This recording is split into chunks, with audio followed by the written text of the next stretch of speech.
Now, we continue to see more activity in the tropics tonight. There is a tropical storm watch up for the other banks of North Carolina tonight. We're also monitoring another development in the Atlantic. Chief Meteorologist Chris Franklin joining us now. He's been tracking its movements and bringing us the latest. Chris? Yeah, obviously our big monster in the Atlantic is Erin. Became a Category 5 on Saturday morning, and all this weekend it has maintained at least some status as a major hurricane, kind of fluctuating between a 5 down to a 3, back up to a 4.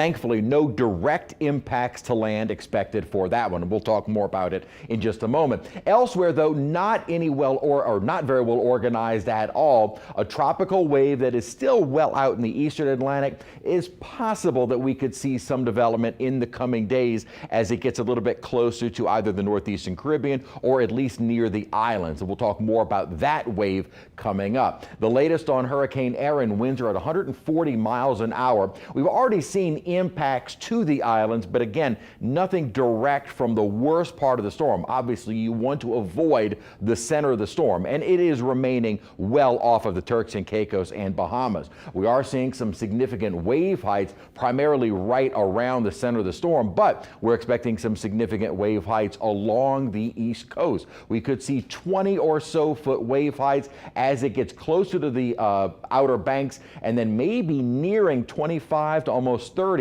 right along the outer banks, as well as we mentioned the tropical storm watch that's in effect. Cape Hatteras by about Thursday could start to see some tropical storm force winds and wind gusts. So some damage is possible along the outer banks, as well as mainly more surge surf and the higher tides along the East Coast because of Erin, but no impacts directly from a landfalling storm, thankfully. We'll talk more about that other tropical wave and possibly where it'll go in the future coming up.